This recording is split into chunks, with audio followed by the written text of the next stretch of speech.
This is the Norris Group's Real Estate Investor Radio Show, the award-winning show dedicated to thought leaders shaping the real estate industry and local experts revealing their insider tips to succeed in an ever-changing real estate market. Hosted by author, investor, and hard money lender, Bruce Norris. Hi, thanks for joining us. My name is Bruce Norris. Today we have a very special guest, Nick Bailey. Nick oversees all support services provided by ReMax LLC to its expansive network of franchisees and affiliates, with an unwavering focus on the relationship HQ has with brokers, owners. Guided by his expert insight into real estate industry, Nick drives the network's business growth, professional development, engagement, and global and Canada organizations to ensure broker owners maximize the advantages, tools, and services available to them. Nick rejoined ReMax as Chief Customer Officer in September 2019, a licensed real estate broker with 23 years of real estate industry experience. He first joined ReMax in 2001 as management consultant. Within 2 years, he was promoted to Vice President of Regional Services. During his initial 12-year tenure, he drove tremendous growth by concentrating on franchise success and relationships. In 2021, Nick was named President. Nick's experience includes being a Senior Vice President Market Leader, a Vice President Truly Azillo, and most recently, the President and CEO of Century 21. Originally from Wyoming, Nick bought his first investment property as a teen, and I am going to ask him about that, and earned his real estate license at 21.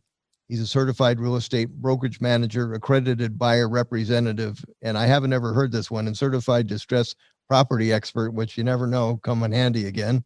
Nick holds a Bachelor of Science degree in Business Administration from Montana State University and is past recipient of the Entrepreneur of the Year Award from the Powell Valley Chamber of Commerce.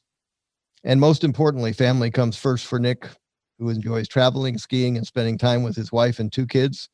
Outside of work, you can find him volunteering in his children's classrooms, exploring the Colorado mountains and finding adventure in all things.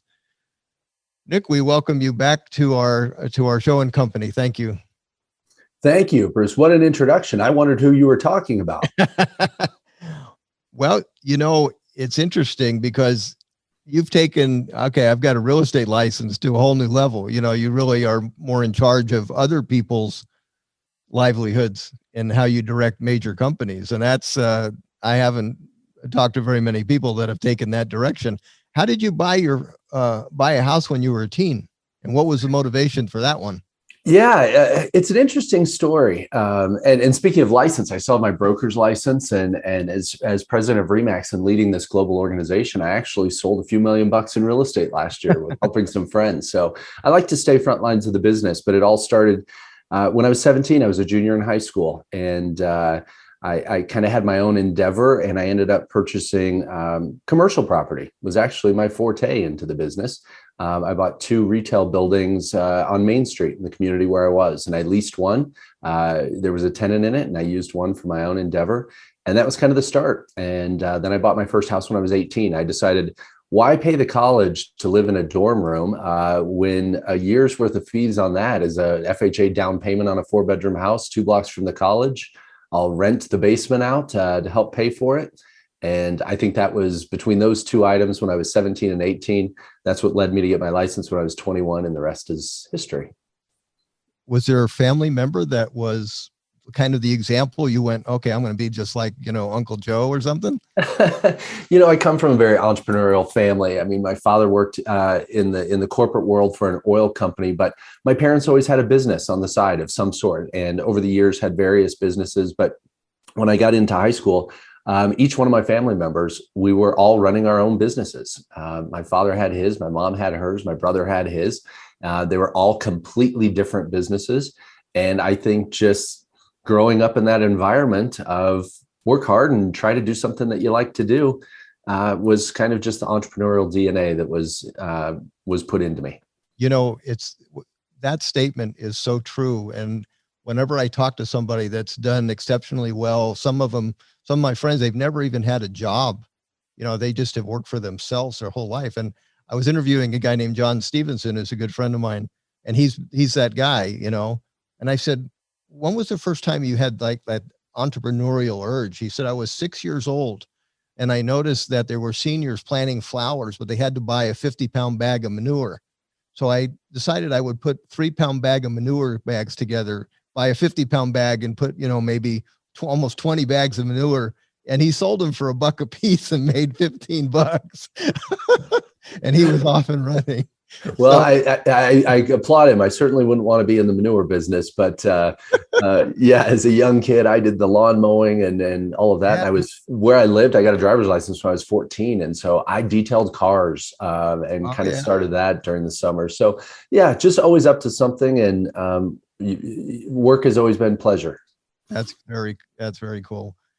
This giant acquisition. Let's talk a little bit about that.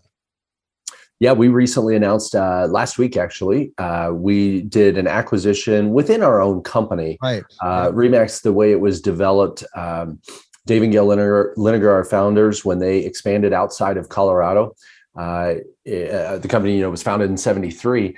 They found like-minded entrepreneurs that they essentially sold the franchise rights to, and that's who helped develop the company. And in natural evolution of the franchise business, when some of those entrepreneurs of our independent regions want to exit for whatever reason, it's natural that they sell back to us. And so one of the most successful, and the largest independent owner had 9 states in the US, 5 provinces in Canada, and they still own ReMax of Europe. And so they were actually our largest customer. And so we just acquired the North American regions back from them, and it includes 19,000 agents in those 9 states in the US and 5 provinces in Canada.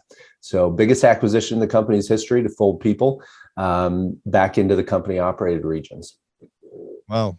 Congratulations. And you're president of the whole shebang. Yeah, it's there's a lot going on. I mean, in an acquisition like this, they were already ReMax, so it's a little bit within our family already, but it does help create scale and really help us drive tools and services across the entire system that are a little more consistent. If I'm a new agent, get my license, say, okay, I'm going to find someone to go to work for, why would it be a wise choice to join ReMax? Well, I think it's easy. As you read in my bio, I've been with ReMax, without ReMax, and there's just one compelling reason. We sell a lot of houses. The average ReMax agent sells 2 to 1 to our next closest competitor.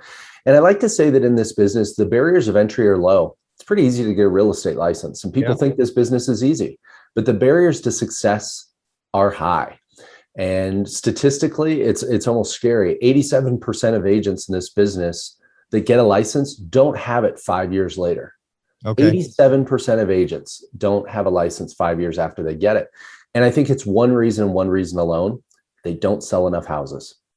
And that's what we're all about. Our entire brand and model is built around the full-time top producing agent that wants to be in this business to help more buyers and sellers versus some folks that want to sell 1 or 2 or 3 houses a year. That's interesting.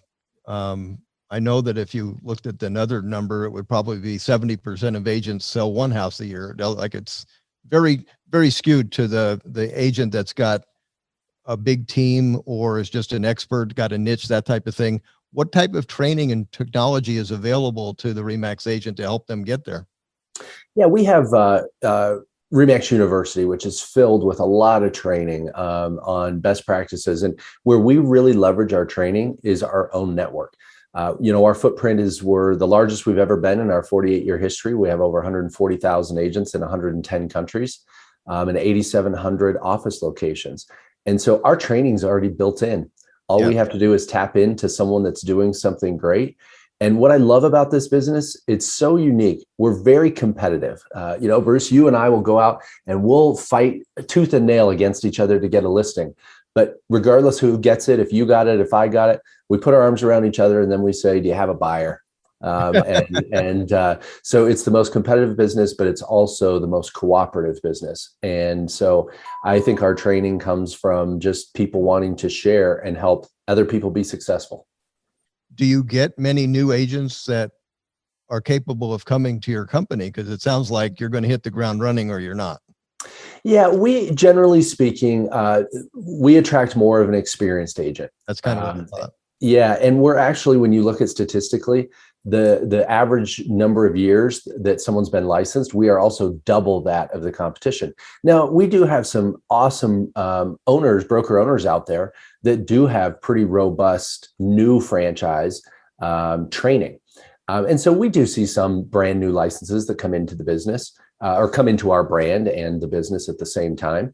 And yeah, it's dependent on a lot of that at the local level for training, but teams are a big thing. And so we see a lot of where our new agents come in, or new licensees come in as maybe a team member, so they can be mentored by their team leader. So we have a few, but for the most part, we cater to a more experienced agent.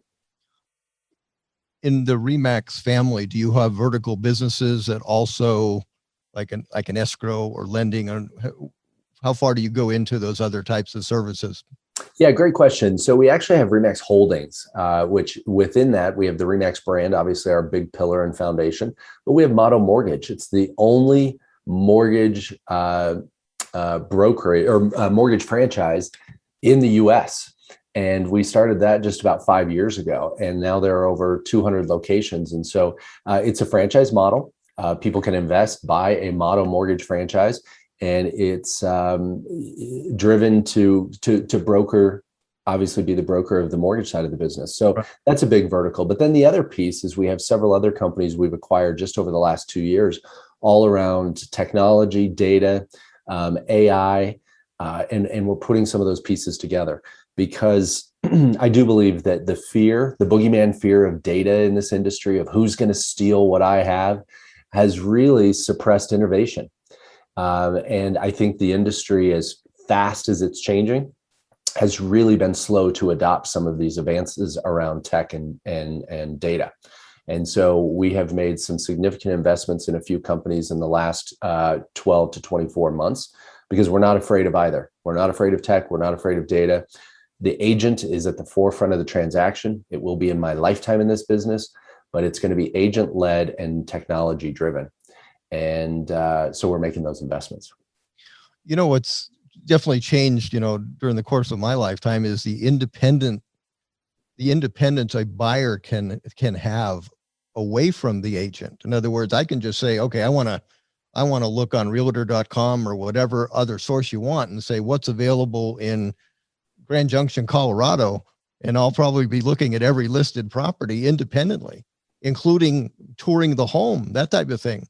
So to me, that would be a challenge. And I'm sure you guys have had to consider that and overcome it, but I can do a lot of legwork initially before needing any agent at all. And that's definitely a change from, 25 years ago. Yeah, you're right. I was just talking about that subject earlier today. When I started, I had MLS books, and then I went to the consumer and said, you tell me why you're worthy and I'll show you what's inside. And that was the perceived value proposition of an agent. And I think what today has shown is, you're right, there's ultra transparency on data and home shopping and home search. And you don't need the agent to open or lift the veil to what's out there. But what it's doing is it is demonstrating what the true value of an agent and why a buyer or seller is wanting to engage with an agent, because they want a trusted advisor. I mean, let's face it, people don't buy and sell very much in their lifetimes. And when they do, it's generally the biggest investment they make. And even though you can see what's on the market, how much it costs, what the neighbors sold for, at the end of the day, getting through a complex transaction, the largest of their lives, they want a trusted advisor. And what's interesting is the data shows more consumers are using agents today than ever before. And the group that's driving it, millennials, 94%. 5 years ago, people were saying, no, millennials are going to just go online, put their house in a shopping cart, they're going to hit checkout. And it's actually quite the opposite. That is really interesting. And that makes perfect sense to me. Do you find that agents are able to retain clients? It's not, most people aren't, like, I'm in the flipping business and have been, for most of my life. So if I'm buying stuff, trying to buy one a week or more. So if you're dealing with an agent, it's constant. I buy a residence, hey, I'll see you in about 7 years or something. So how do they retain a client base when there's really maybe nothing going on for years? Well, I love that because they should, but truly, agents aren't good at it. And that's a overarching, sweeping statement. But there was one study I always point to that it said 94% of buyers at the closing table, when surveyed, would use their agent again. But the reality is they only do 7% of the time. We're terrible at keeping in touch. And that's where some of the tech and the post-close and the lifetime value of a customer comes into play. We like to say, we kind of have a saying around it, top of mind, first in line. Mm-hmm. And agents have invested and, send you magnets, put in your refrigerator. And that idea that 7-8 years later, you say, gosh, I think we're ready to move. Who should we call? And if you haven't stayed in touch on a regular basis and given those homeowners information about their house, here's how the market's changed, here's how the value has changed, half of them can't even remember the name of who they used before. And let's look at the churn rate. I talk about the 87% that aren't there. Right now, with the run up in new licensees, 85% of the agents in our country have had to license less than 5 years. Yeah. And so in some cases, their agent isn't even in the business anymore. Mm-hmm. But for those that are still in the business, one of the most important things they need to do is keep in touch with their clients. And tech is doing just a much better job of that now. I got in contact with a gentleman that was basically, he was a sales trainer, and I met him. It was great. And then about every week, I methodically started getting stuff that he literally had to clip out of a magazine or a newspaper that was really applicable to something that I was involved with. And he just wrote, I hand wrote on it, I thought you might enjoy this. And I'm going, what the heck? And this went on and on. And I thought, so he charged $7,000 a page for, if you were going to do mailers, because his mailers actually worked. Mm-hmm. So, if you're going to spend $5,000 a month in mailers, you'd actually might want to spend $7,000 to an expert. But that's why I wrote that check, was because the man was in front of me, helping me every week. And it was astonishing. So yeah, that's not forgetting that you have a client that might also be a referral base too. That would be a very smart thing for an agent. The iBuyer space, I'm just curious, is that something that are you guys might embrace that as a company and go in that direction, or can you represent an iBuyer in that space? I don't know how that works exactly. I love this question. It's, iBuyer, by the way, is just a fancy word for cash buyer. I mean, let's look at the foundation of it, which is the idea that someone's willing to come in and pay cash from an investor side. And I use the example, remember the We Buy Ugly Houses billboards that were just everywhere? Yeah. That was an investment group that was going around and saying, hey, dial us and we'll offer you, we'll give you a cash offer. Right. And that's what the iBuyer space is the foundation of. At the end of the day, what the seller is really looking for is what's the best price and terms for them. What some consumers are saying, especially right now in the run-up of a seller's market, some people are shocked at what their house is worth, and they have way more equity than they thought. And they're willing to give up a little more of that equity for the convenience of not having to show the house, not having to vacuum and make the bed and have people look through it. But I think that's a lot due to the appreciation that they've experienced. As you know, as an investor, when you can buy and flip and average days on market are minutes and hours like they are today in a lot of price ranges, it makes sense. But as you know, when you get into average days on market being 30, 60, 90 days or more, your holding costs can eat a lot of that margin. And so it'll be interesting to see how that space starts to play out. But I think the compelling part of it that we're paying attention as an industry is buying and selling is still not fun for the average person. It's a complex transaction. It's very disparate. Consumers don't have insight. I mean, home search is fun. You talked about that, looking at the house in Grand Junction. But anyone that's bought a house knows when you go under contract to close, it's anxiety driven. And it's like someone shuts the lights off on the consumer. What's happening with the appraisal? What's the lender need? Why are they asking 4 more times? Is the inspection going to be done? And so those are all friction points in the transaction that not no one yet has solved kind of that under contract to close transparency using tech in a mobile environment that's going to create a very different consumer experience. Now, I think we're going to get there. It's a race to who's going to get there first. But Okay. going back to iBuyers, that's the piece of it, that the way they're using the tech to engage the consumer with transparency, I think is going to stick. I think the idea of when cash buyers come to the market, when do they cool off, that'll be driven by market conditions. Okay. Can I ask a question really quick?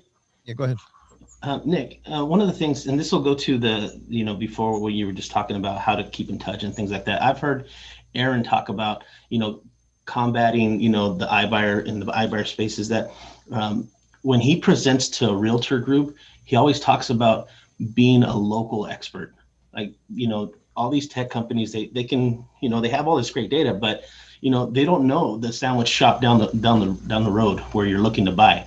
Is that something that you guys focus on in your training and with your realtors? We do. I always give the example is you can go and find information on a lot of data, which is great. But when you really sit down, and as an example, someone may be looking to buy a home, but they don't realize that the city council 6 months ago just approved a high rise sitting directly behind. There are just those nuances around being a local expert in the neighborhood and getting them through the transaction that is so very important. And I think that's a big part of it. That's going to do it for this week's episode of the Norris Group Real Estate Radio Show and Podcast. Please be sure to tune in next week for part 2 of our interview with ReMax National President Nick Bailey. Want to tell you about some upcoming events with the Norris Group.